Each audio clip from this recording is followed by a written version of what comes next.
E é com prazer que eu recebo hoje aqui para uma conversa no estúdio do Correio da Manhã, José Luiz Zammit. O meu convidado é um convidado muito especial. Ele hoje tem uma função de destaque no governo do estado do Rio de Janeiro. Ele hoje é o secretário de Planejamento e Gestão do governador Cláudio Castro. Zammit, prazer enorme falar com você nesse novo meio do Correio, onde nós temos televisão, podcast e essa entrevista me miga para o nosso jornal. Prazer recebê-lo aqui. Muito obrigado pelo convite, Magnavita. É sempre um prazer estar próximo do Correio da Manhã e, para mim, é uma honra estar aqui sentado e tendo a oportunidade de poder ser entrevistado por você. Zammit, você está com 49, você praticamente está quase chegando no cinquentinho, mas você faz parte ainda do time que eu batizei de quarentinhos, os quarentinhas, que é uma geração na faixa de 40 anos que está tendo a responsabilidade de colocar o Rio no trilho, ou seja, fazer todo esse processo de reorganização do estado do Rio de Janeiro. O governador com 42 anos, o Bacelar também nessa faixa de idade, o Rodrigo Abel um pouquinho mais velho, 44, aí vai aquele time que eu chamo de quarentinha. Como é que é aos 49 anos? Você que foi secretário também da Casa Civil do início do governo Witzel, junto com o Cláudio como vice-governador, saiu do governo, aliás, vou entrar nisso, foi o primeiro profissional que saiu, e quando você saiu, disseram que ali começou o fim daquele governador. Mas vamos falar isso depois. Mas como é que é fazer parte do time dos quarentinhas? Olha, eu vejo muito mais, eu não vejo pela idade, não. Eu vejo muito mais pelo vigor, pela vontade e pela disposição de tentar ajudar. Eu entrei na vida pública, aliás, eu voltei à vida pública, né, porque eu estive um tempo na Marinha, mas eu voltei na vida pública exatamente pela vontade de tentar me doar um pouco, trazer a minha experiência, a minha formação, tudo aquilo que eu perpassei pela minha vida e contribuir, sair daquela zona de conforto, da gente ficar só reclamando pelo Zap e tentar contribuir de alguma forma.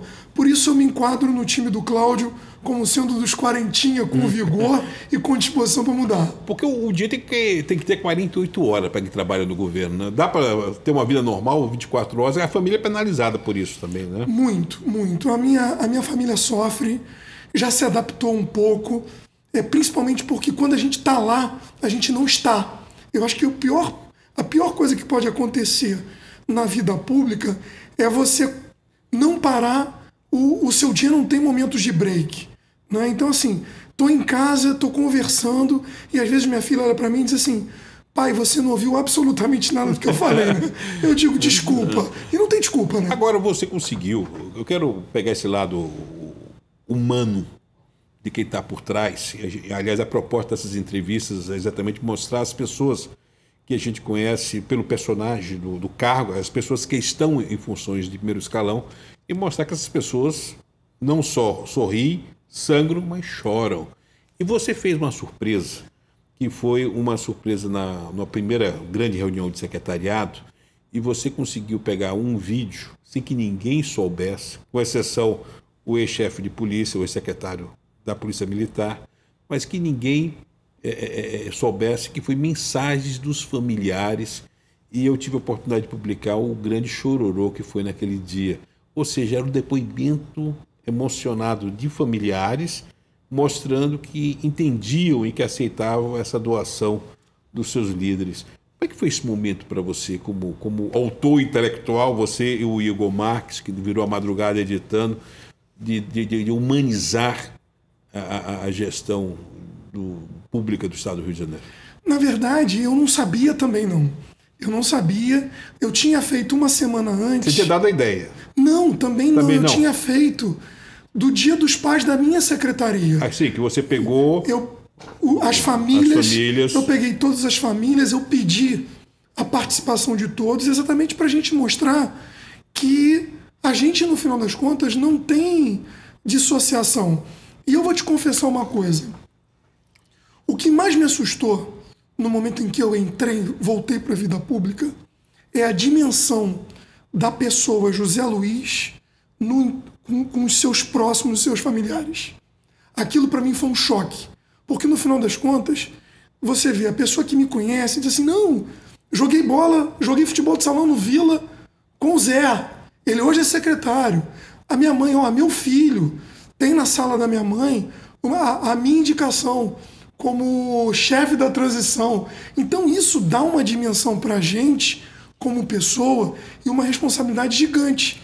E isso eu tentei transferir e transfiro diariamente para a minha secretaria. Então, no final das contas...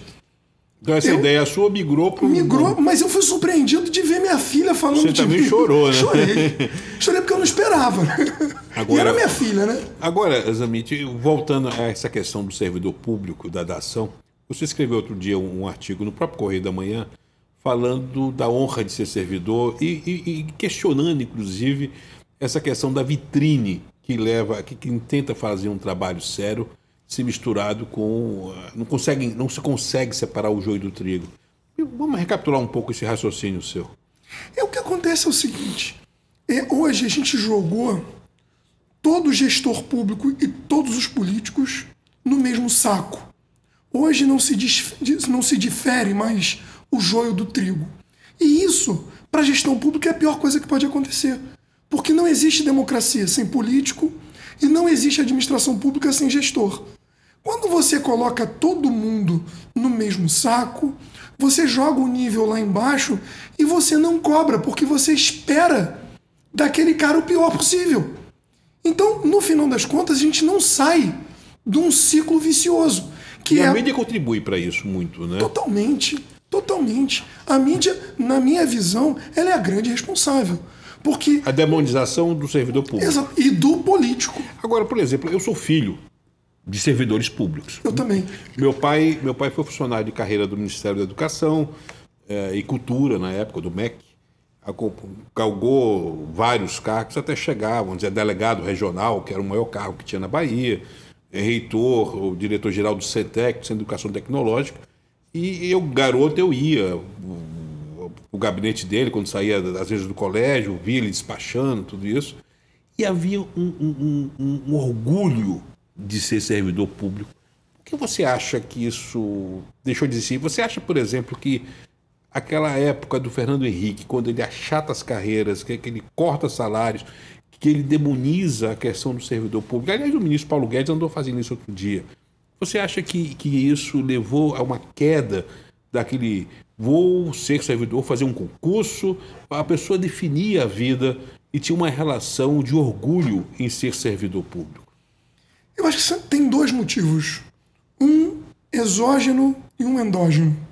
O exógeno é essa situação que a gente está vivendo hoje da globalização, onde os empregos, de uma certa forma, deixaram de ter um vínculo entre empregador e sua organização e passaram a estar vinculados a dinheiro única e exclusivamente. Vou pegar um pouco o exemplo oriental, onde a pessoa tem ele entra numa empresa e ele quer envelhecer naquela empresa, tem uma relação afetiva.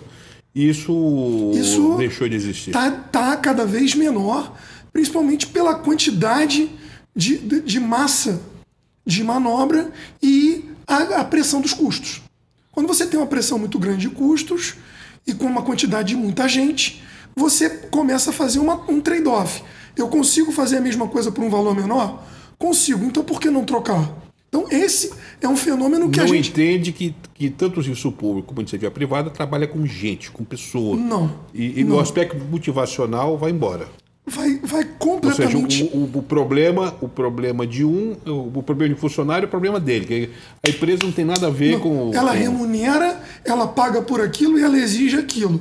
E, na verdade, a recompensa ela é estritamente financeira. É isso. Agora, do ponto de vista endógeno, que eu estava mencionando, é uma questão, aí eu acho que muito de país. O que eu quero dizer com isso? Eu, por ser militar... Uma das coisas que a gente passa 4 anos na nossa formação é trabalhando valores. Eu lembro minha mãe é professora. Minha mãe foi professora do município, depois minha mãe foi professora do estado, diretora de colégio.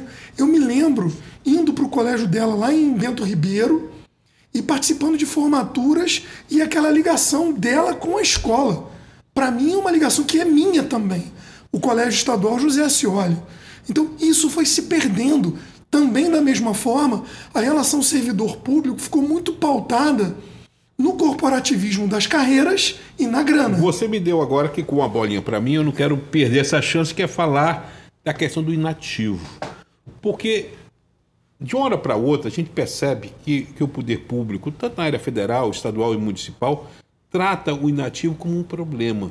Não há uma mentalidade de compreensão de que aquela pessoa contribuiu a vida inteira para que os atuais gestores estivessem ali. Ou seja, como é que você vê essa questão da demonização do inativo, do aposentado, principalmente o aposentado do serviço público? Faz parte desse movimento em que a gente vê da parte cultural. Está se gerando uma condição de que o inativo é apenas custo. A sua mãe se aposentou. Se aposentou pelo município, depois ela se aposentou, ou melhor, pelo Estado, depois pelo município, ela fez concurso para o município depois, para fiscal e saiu na expulsória.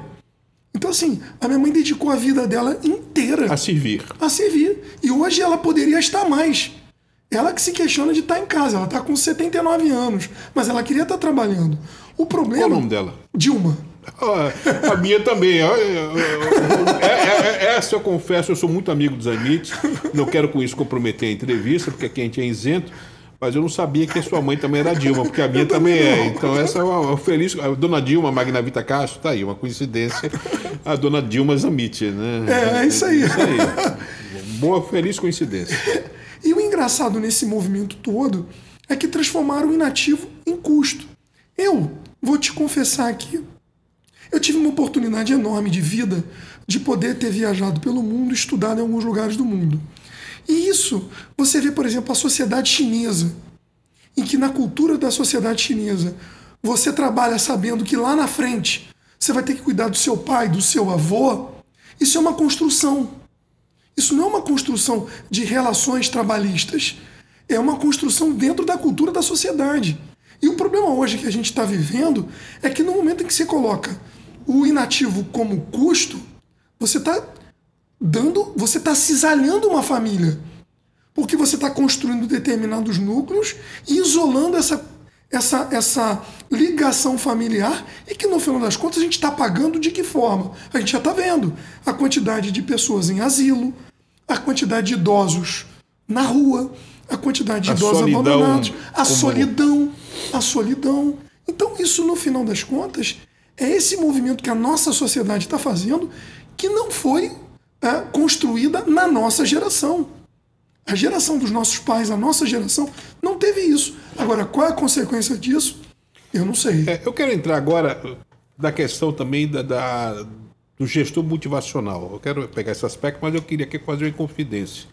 Eu, uma vez, numa audiência com a presidente Dilma, eu virei para ela no meio de umas pessoas e eu disse: olha, eu queria contar que eu sou Dilma desde criancinha. Eu não falei garotinho para não achar que tinha a ver com o nosso ex-governador.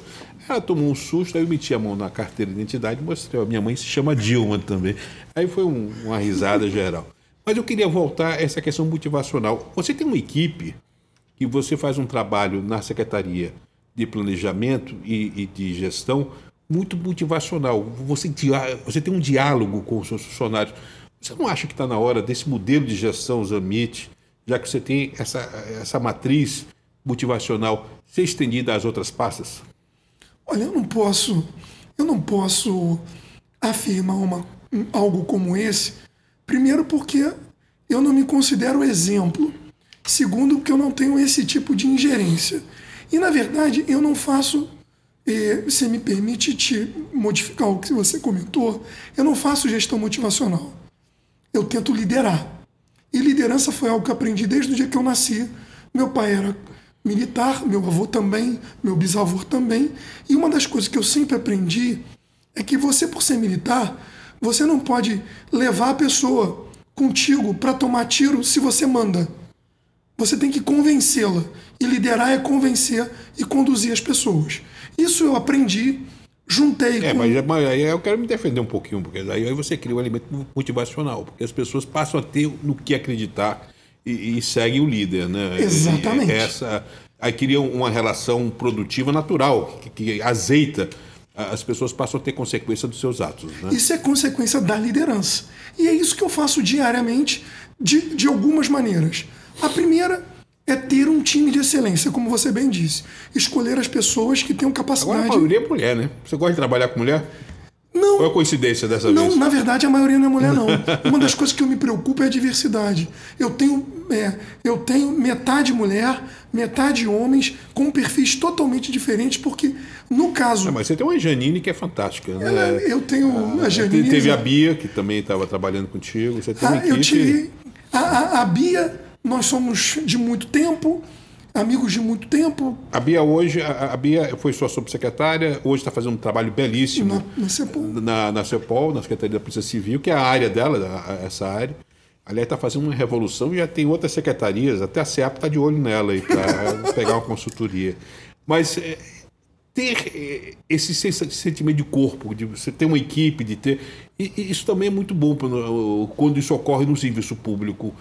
O Estado se beneficia com isso, não? Totalmente, porque no final das contas você consegue tirar o servidor da zona de conforto.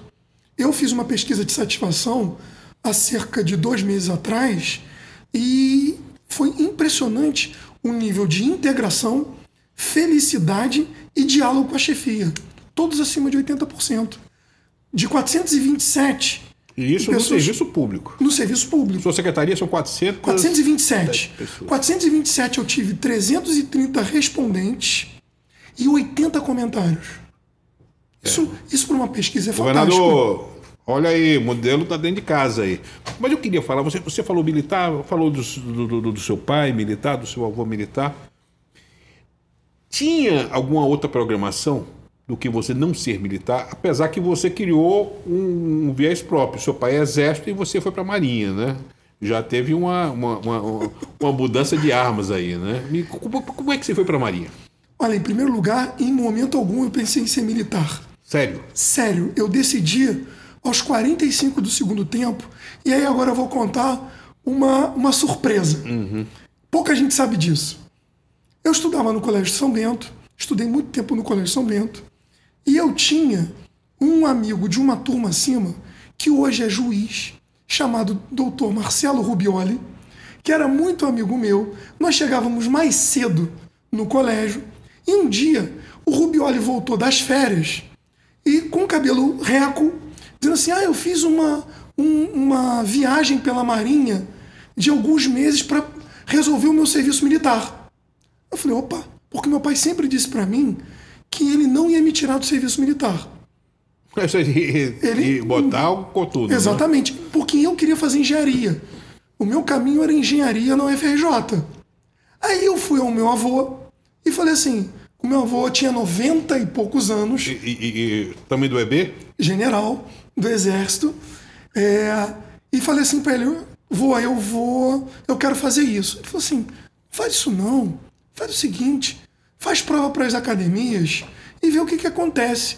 Aí eu olhei os calendários, a prova das academias, elas eram em agosto e setembro, e a UFRJ era 5 de janeiro. Você vai entender por que eu tenho essa data. Aí, como eu usava óculos, eu falei, Força Aérea eu não vou fazer. Vou fazer a AMAN e vou fazer a Escola Naval. Qual era o meu problema? Para fazer a prova para as duas, eu não tinha terminado o ano letivo, o 3º ano. Então eu fui fazer as provas em agosto com metade para 2/3 da matéria aprendida.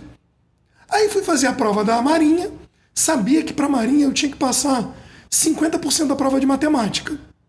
Fiz a prova da Marinha, 25 questões, acertei 12. No gabarito ali do CGI, lembra? Do Jornal dos Esportes. Eu falei, caramba, eu vou lá amanhã ou não? Não, mas 12 é 4,75. Tá bom, vou fazer. E eu fui seguindo a Marinha, fiz a prova na Marinha, fiz a prova do Exército, fui aprovado no Exército.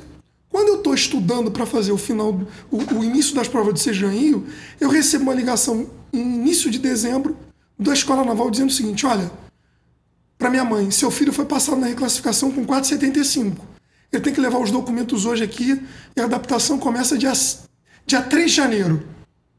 Aí eu cocei a cabeça, porque eu não ia para a MAN. Eu não queria seguir a carreira do meu pai. Aí eu falei, então tá bom, eu vou lá dia 3, se eu não gostar 3 ou 4, dia 5 eu faço o vestibular. Fiquei 17 anos. Agora, como foi para uma família de general? Aliás, Você até tem uma coisa curiosa, que você ia entregar o bastão de o comando. bastão de comando de seu pai para o presidente Bolsonaro. Aí sua filha disse... Me conta essa confidência aí. É o seguinte, o meu pai, ele foi uma pessoa que se dedicou ao exército, ele sempre foi da linha dura. Aliás, o meu pai não. A minha família inteira, desde que ela veio para o Brasil. Eram dois... Na geração anterior à sua, eram dois amitos. Não, eram três. Só que o meu tio, que era o mais velho, morreu muito cedo de diabetes. Mas tinha um que era bravo E tinha os dois da mesma turma, que era o magro e o gordo. Meu pai era o magro. O magro. E que era o mais brabo.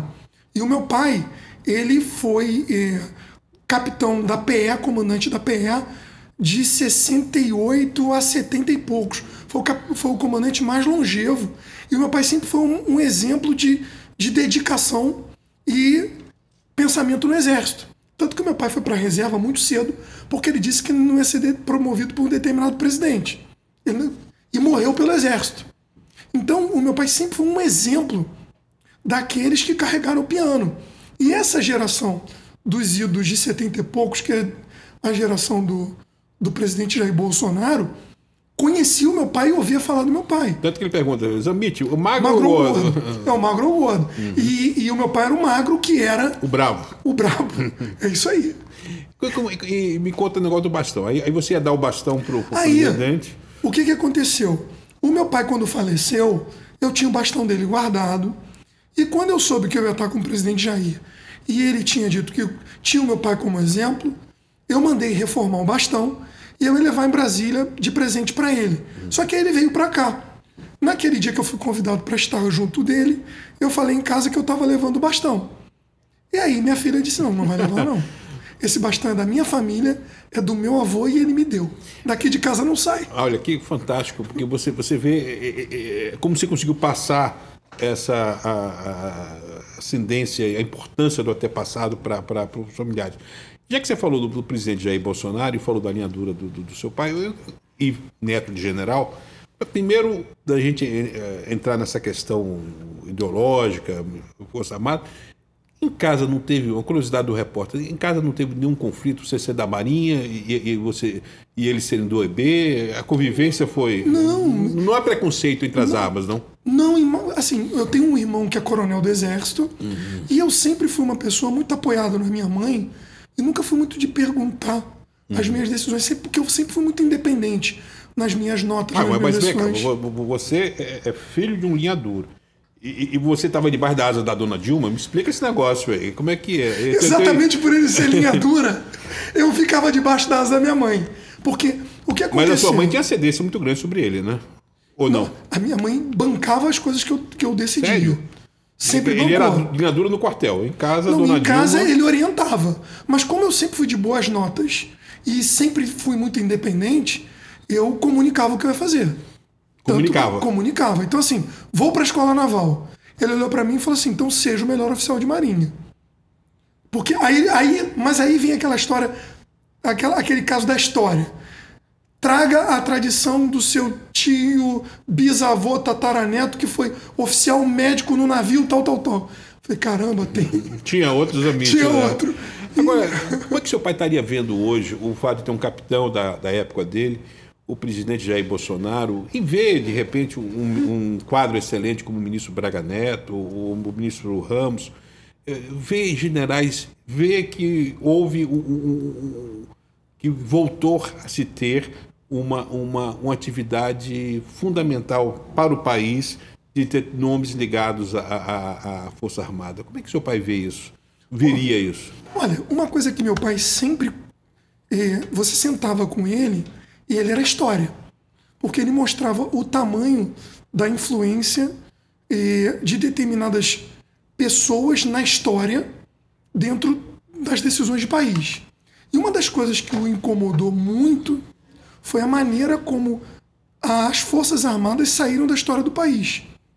Porque, no final das contas, e aí tem diversos tipos de abordagem, mas o fato é, sempre se pensou. O meu pai sempre pensou no Brasil. O meu pai morreu pelo país. Você não acha que o João Figueiredo tem um pouco de responsabilidade nisso ou não? De ter feito a Força Armada sair pela porta do fundo? Porque se fosse o Gás, eu garanto que não teria ocorrido isso. Não sei, eu não tenho capacidade de avaliação disso. Ainda mais que quando eu ouvia meu pai falar do Figueiredo, falava da família. Porque meu pai sempre foi muito ligado com a família. A Dona Yolã...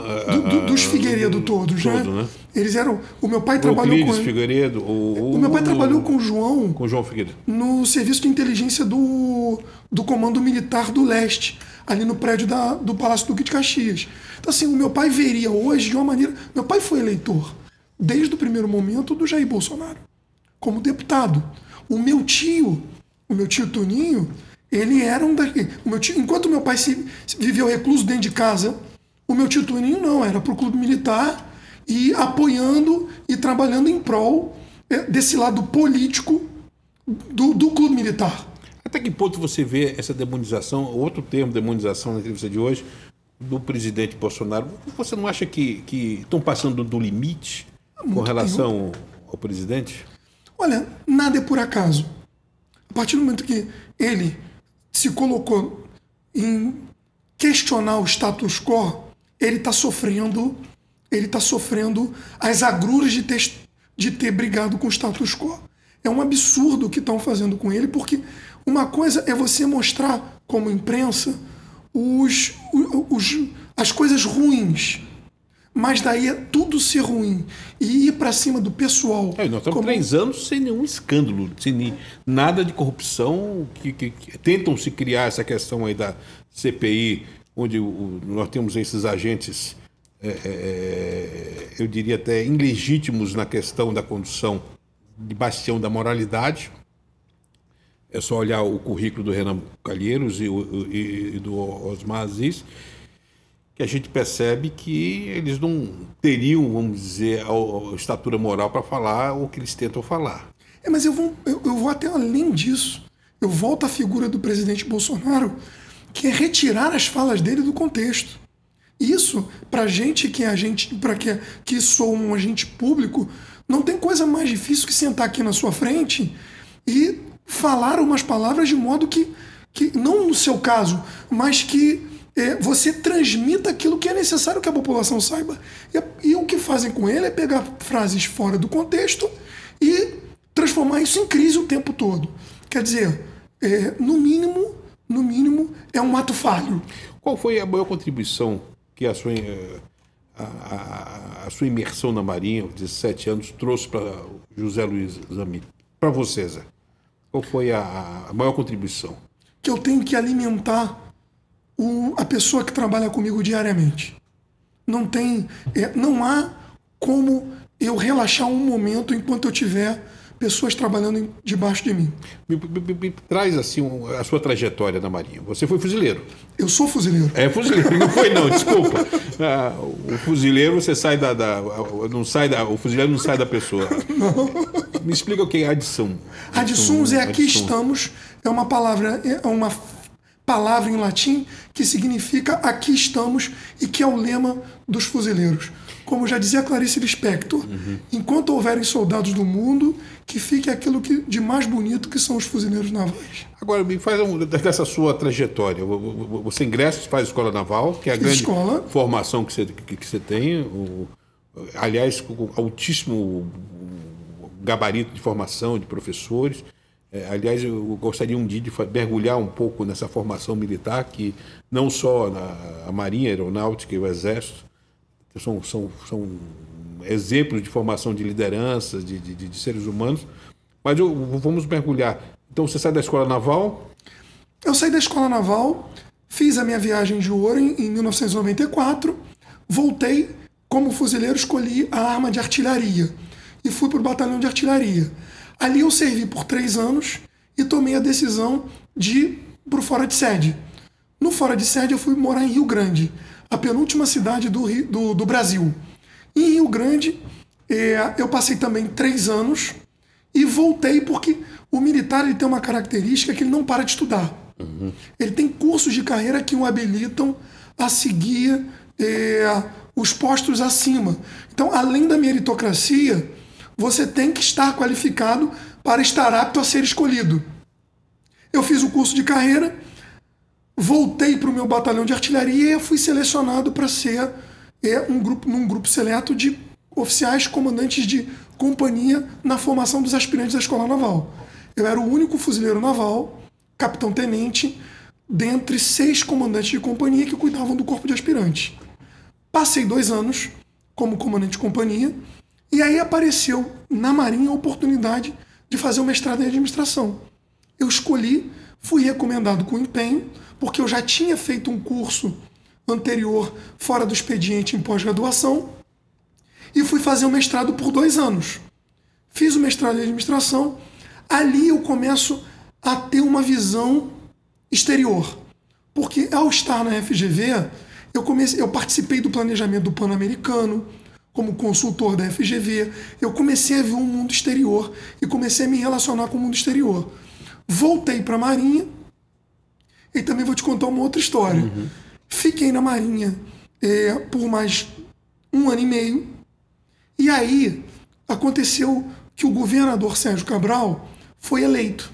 No que ele foi eleito, ele estava fazendo... Você lembra que ele fez a transição na FGV? Exatamente. O presidente da FGV me chamou e disse o seguinte, eu estava naquela época de FGV estudando segurança pública. Ele falou assim, eu preciso colocar o nosso time na FGV. Você aceita ser subsecretário de gestão? Eu disse, topo. Fiz uma entrevista com o Beltrame na época, ele aceitou, só que a Marinha não deixou.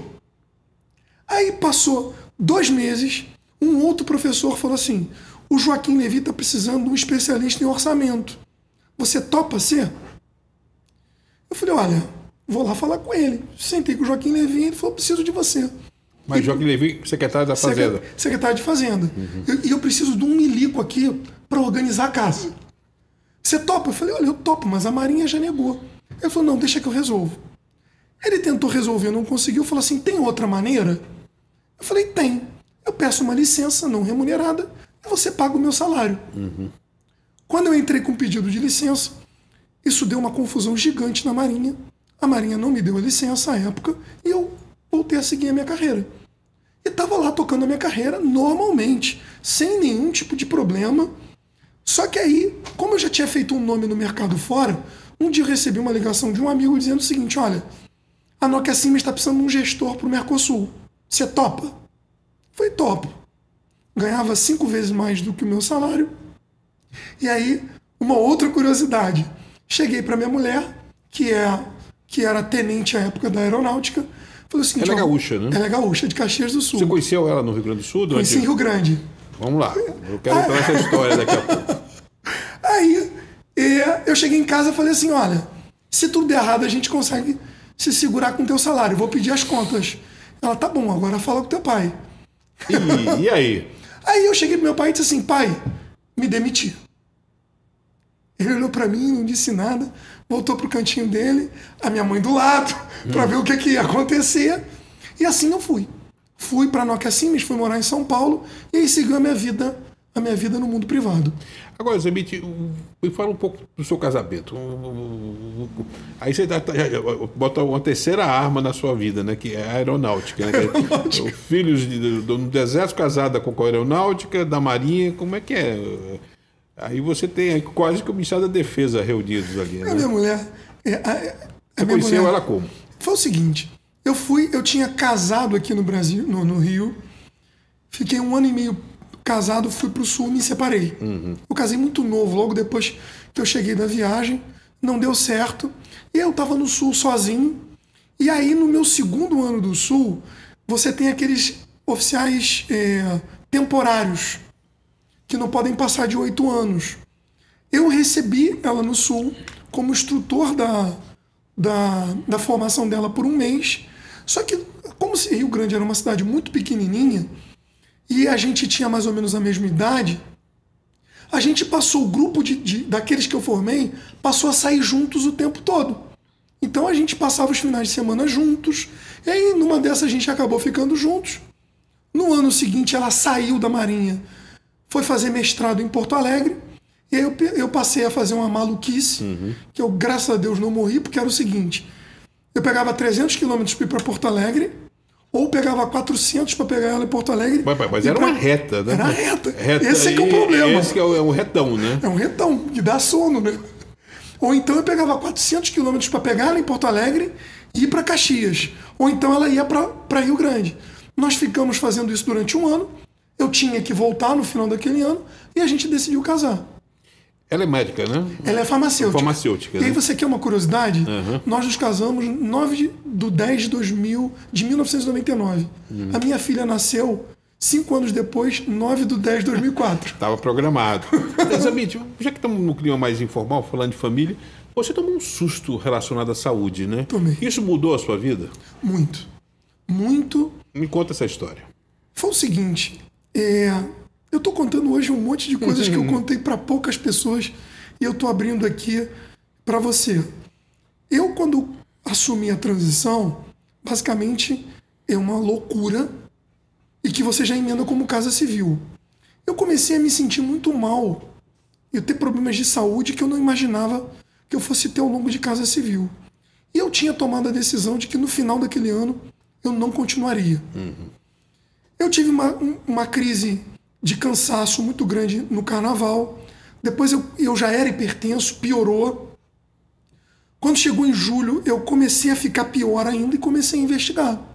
Só que como casa civil, você vai empurrando para frente.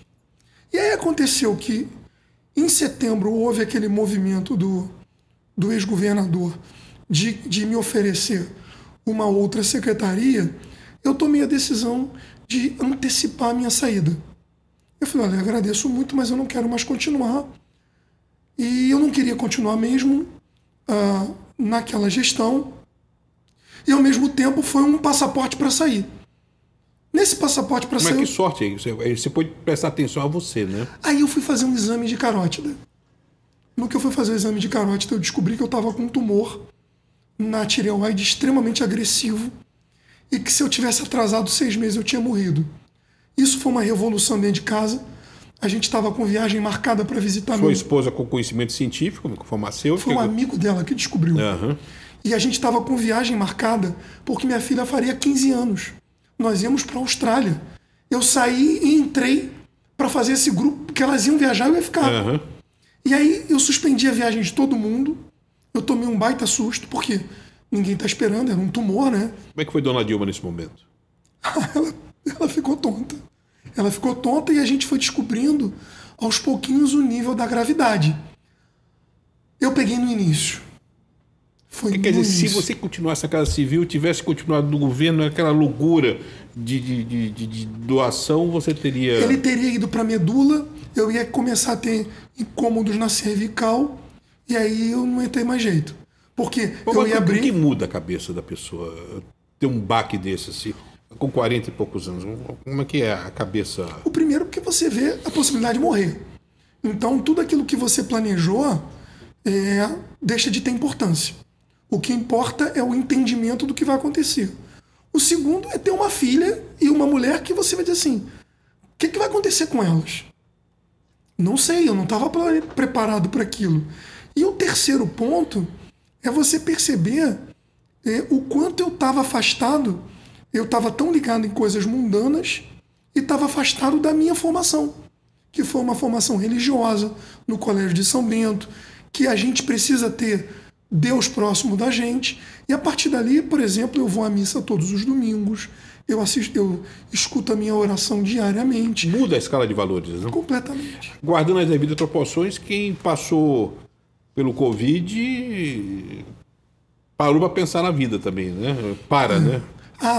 E é engraçado que essas pessoas que passaram depois de mim, o relato é muito parecido com o meu quando elas saem, de perceber o quanto a gente está distante de Deus. Enquanto a gente é frágil. Né? Enquanto a gente é frágil. A gente não é nada. Agora, isso também não ajuda, porque você virou uma outra pessoa no governo. O primeiro Zamit da Casa Civil era o que batia o telefone, que mandava papel, um pouco a cidadania de seu pai, e você voltou uma outra pessoa. As pessoas às vezes se surpreendem quando vê um Zamit muito mais tolerante. do que antes. Né? O que é que mudou nisso aí? Na verdade, o Zammit, como pessoa, não mudou. A função é que mudou e que naquela época precisava daquilo ali. Eu sempre fui. O Zé Luiz de hoje é o Zé Luiz de ontem. As pessoas que me conhecem de criança sabem que eu sempre fui aquilo. Agora, o que mudou hoje para mim é que eu consigo colocar o trabalho no lugar dele. Hoje eu cuido da minha saúde. Você controla a rotina? O tempo todo.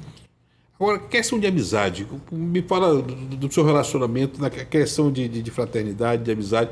Isso tem muito a ver com a formação militar, né? Porque são amigos para a vida inteira, né? Ah, é. Olha, eu conto para você que hoje eu fui convidado a ir no Batalhão Toneleiro, que é o Batalhão de Operações Especiais. E é engraçado que você revê pessoas que mesmo não são do seu convívio, a formação é a mesma, os valores são os mesmos, o ambiente de camaradagem, e isso faz muita diferença. Eu sinto muita falta. Eu queria falar agora de governo. Vamos agora mergulhar um pouco no dia a dia. Como é que você define o governador Cláudio Castro? Você que conheceu ele na transição, aliás, você dava muita atenção a ele na transição. Como é que você vê o governador Cláudio Castro? Um político pacificador. O que o Cláudio Castro conseguiu fazer no quebra-cabeça que ele recebeu e na confusão que ele recebeu, ele conseguir conciliar todos os interesses envolvidos e, mais do que isso, fazer com que os interesses da população fossem atendidos, congregar isso tudo e convergir todo mundo para esse mesmo interesse, isso aí é muito difícil para quem não vive o dia a dia conseguir entender o tamanho da conquista que ele alcançou. E ele está pensando muito em legado, né? Quando você pega um pouco do que foi essa questão dos programas que você desenvolveu, principalmente os programas de elencar as prioridades de governo, com muito a ver com planejamento isso, me fala do Pacto RJ, que você tem essa paternidade.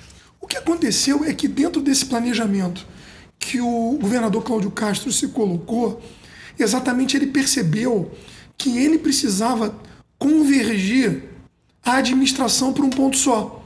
E aí ele propôs a criação do pacto, no qual ele colocou a gente para desenvolver esse plano. Na época, o secretário Rodrigo Abel percebeu e assessorou dizendo o seguinte: Cláudio, a gente precisa agora trazer todo mundo para um norte único. Bota o Zammit para tocar e planejar isso. Aí a gente colocou método, botei o meu pitbull Giannini Domenech para ser a secretária executiva da mesma forma que a Bia fez na transição. A gente usou a mesma metodologia que a gente aprendeu lá na transição e que deu certo. Fizemos a mesma coisa e colocamos velocidade naquilo ali. E aí o pacto está de pé.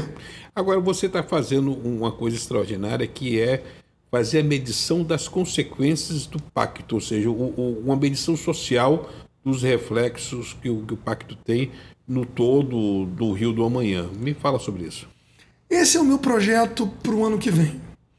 Na verdade, a gente tem, de uma forma conceitual, basicamente 3 tipos de indicadores. Os indicadores quantitativos, que são aqueles que a gente consegue mensurar, por exemplo, as estatísticas de criminalidade. Os indicadores meio, que são aqueles do avançar dos projetos. Mas a gente precisa daquele indicador qualitativo, que é a percepção da população em relação àquilo que a gente está produzindo. Então, onde é que nós estamos trabalhando para o ano que vem?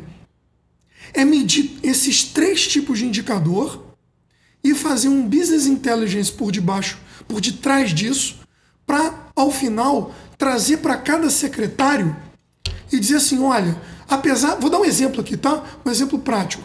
Apesar de você achar que aquela ponte que você construiu foi fantástica, ela não teve impacto absolutamente nenhum. Você fez dentro do cronograma os indicadores de meio, você fez dentro do orçamento que você tinha, você entregou no prazo, mas a população não está nem aí. Então, da próxima vez, esse tipo de medida não serve. Vamos pensar uma outra.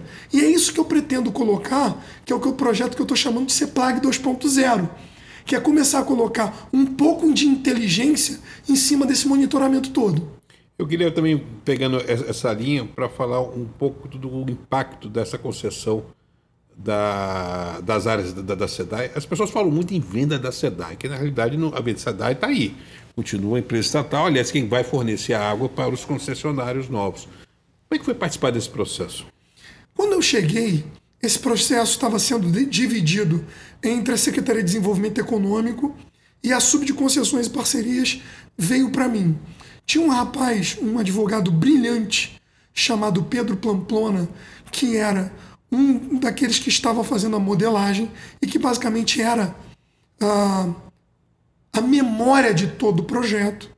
E aí, o que aconteceu é que o secretário Nicola, muito habilmente, percebeu a dificuldade em que estava havendo de gestão entre o IRM, a SEDERE, que é a Secretaria de Desenvolvimento Econômico, essa Subsecretaria de Concessões e Parcerias e a própria SEDAI, e ele, com aquele espírito de negociador que ele tem na veia, ele trouxe para debaixo dele, tirou... Ele é um diplomata, né? É um diplomata, ele é um baita negociador, porque ele sabe perceber... É outro Corintinha, né? Ele sabe perceber os interesses e aonde cada um tem capacidade de ceder e fazer com que todos convirjam para o mesmo objetivo. Agora, você tem a figura, você citou o nome do Rodrigo Abel, você tem a figura de um pensador, de um estrategista, um cientista político que sai um pouco do corpo e pensa o Estado como um todo. É importante esse tipo de reflexão dentro de uma gestão pública, não? É porque o que acontece é que o nosso dia a dia é emergência o tempo todo. Então, se você não sai um pouquinho e olha de cima e começa a pensar lá na frente, a gente passa a ser pautado basicamente por aquilo que a imprensa diz que a gente tem que fazer. Então, hoje, eu acho que o pacto, além de ser um paradigma de planejamento, ele é um paradigma de estratégia, porque ele, na verdade, ele pegou todo esse sistema e ele pautou o sistema. E um sistema que foi oxigenado pela SEDAI, inclusive. Quer dizer, claro. A concessão cria uma musculatura financeira que é invejável. A gente acho que na transição você não pensava nisso. Não, né? Ninguém pensou. E se você olhar para a história do Rio de Janeiro desde a vou ousar dizer aqui, tá? Desde a fusão, você nunca teve um investimento da ordem que a gente vai ter de uma forma holística. O que eu quero dizer com isso? Você teve muito dinheiro que vinha para uma estrada, para um estádio, para uma ponte. Ações pontuais, vamos dizer. Ações pontuais e direcionadas. Literalmente pontuais. Agora, como essa, em que você está atuando em todas as áreas ao mesmo tempo. E em todos os municípios. Todos os municípios, todas as áreas, com métricas definidas e com objetivos claros, eu não ouso dizer que a gente nunca teve na história do Estado. Agora, Zamit, produção intelectual, cadê teu livro? Eu gosto muito de escrever. Eu agora comecei... Aliás, quando você estava fora do governo, eu quero confidenciar, os seus artigos no Correio da Manhã, uma das lástimas que eu tenho quando você foi convidado foi exatamente a gente perder um grande articulista, porque você deu contribuições assim de reflexões extraordinárias no Correio da Manhã. Hoje eu não posso colocar opinião. Por ser secretário, eu preciso colocar aquilo da minha pasta e fato. Agora, eu estou começando a escrever um livro sobre liderança. A ideia é trabalhar toda essa experiência na construção do pacto, mostrar as dificuldades de um líder de fazer essa negociação entre diversos... Com um cenário multifacetado, porque você tem uma secretaria feita por composições políticas, são pessoas da mais diferentes. É diferente do fuzileiro naval, onde você tem uma uniformidade, né? Não, e dentro da crise, né? Porque a gente nasceu na crise. A gente nasceu com planejamento saindo de um processo de impeachment e faltando... Porque as pessoas não têm muita noção e achar que, por exemplo, 21 foi um ano que só nós tivemos a pandemia. Não. Nós saímos de um orçamento de 80 bi faltando 23. Então é muito dinheiro. E desses 80... Agora você entrega uma LOA esse ano que tem sido aplaudida, porque a LOA é a lei de orçamento... explica o que é LOA. A lei orçamentária anual, no qual a gente planeja como nós vamos gastar o ano seguinte... E você sai de uma LOA com um déficit de 23 para uma LOA esse ano com... 0 a 0. 0 a 0. Me explica essa mágica. É contábil ou ela é real? Não, ela é real. O que a gente aprendeu na dificuldade? A gente aprendeu a destinar o orçamento, primeiro, para onde tinha projeto. Segundo, exigir, entre aspas, né, quem exige é o governador, que os projetos acontecessem, que eles tivessem uma boa relação de custo-benefício e fazer com que o orçamento não ficasse empossado. Então a gente deu dinâmica dentro da administração e, ao perceber isso, a gente basicamente conseguiu fazer uma redução de custos e na mentalidade das pessoas pedirem aquilo que elas tinham capacidade de fazer. Então, esse planejamento dos custos foi fundamental para que a gente conseguisse segurar o ímpeto na despesa. E do ponto de vista de receita, a gente conseguiu trabalhar com a Fazenda e dizer o seguinte: olha, vamos trabalhar de uma forma real. O Estado está voltando a crescer.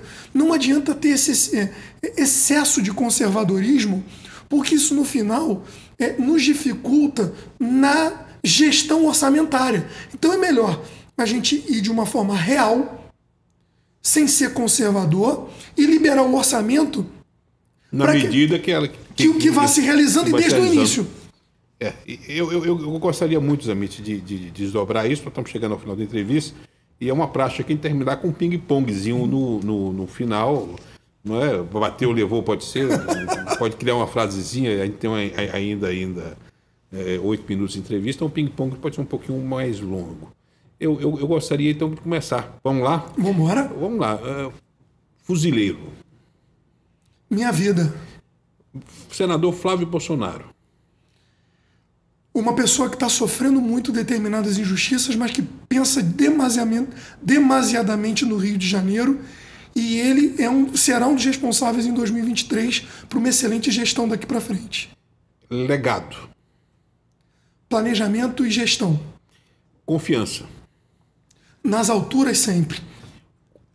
O que significa ser servidor? Servir é se dedicar e não esquecer. Por mais que a gente precise de remuneração para trabalhar, a palavra por si só já diz: se a gente serve, tem alguém que precisa da gente. Uma fraqueza. Paciência. Eu queria que você falasse agora com relação a um sonho. Ai, um objetivo, vamos lá. Geralmente as pessoas engasgam aqui na fraqueza, mas no sonho... O meu sonho é voltar para o mercado deixando um legado que não se perca.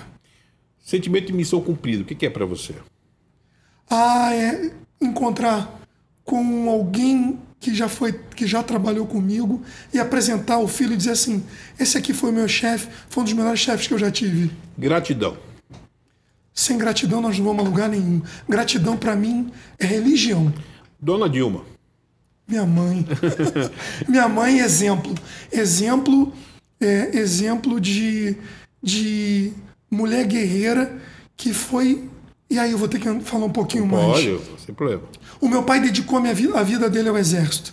Em muitos momentos ele deixou a nossa educação, eu e minha irmã, na mão da minha mãe. Então a minha mãe foi a guerreira que me deu a educação que eu tenho hoje. Cadê?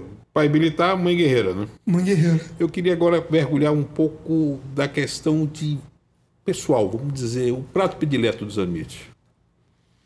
Você sabe que por causa do tumor eu me tornei vegetariano. Tô sabendo. Hoje eu me tornei vegetariano. Prato predileto, batata frita. Mas sente saudade de churrasco ou não? Sinto, mas eu sou muito focado como naval. Então o que acontece? É por saúde. Agora a curiosidade do repórter, aquele amuleto que você andava no peito não funcionou não, né, Zammit? Funcionou. Aguentou um ano e meio sem Covid. Mas explica o que é esse amuleto. Era me disseram um amuleto que era coreano, né? Era um amuleto coreano. Na verdade, era um produto coreano que todo dia eu terminava com a garganta seca e que dizia que matava o vírus no ambiente. Eu aguentei um ano e meio sem pegar Covid.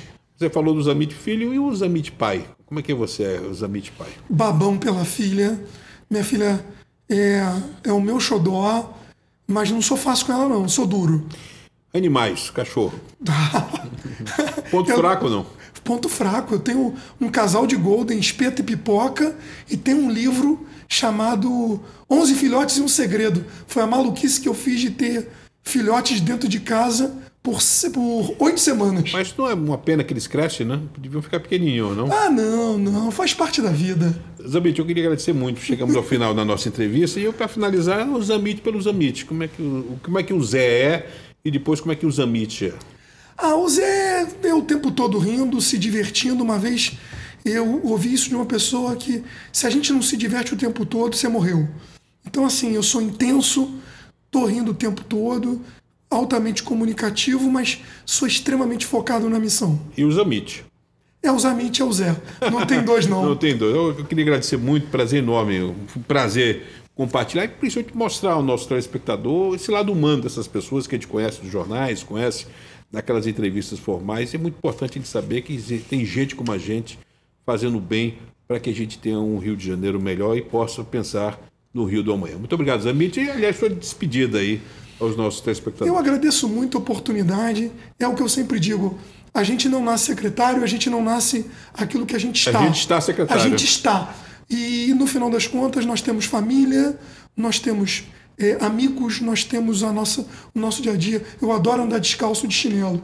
Então tá ótimo. Muito obrigado, Zamit. Chegamos ao final desse programa, bate-papo informal hoje com o Zé Luiz Zamit, um dessas turmas, um dos integrantes dos Quarentinhas que estão transformando o Rio de Janeiro em um estado melhor para todos nós, mas principalmente para o Brasil. Muito obrigado a todos. Obrigado.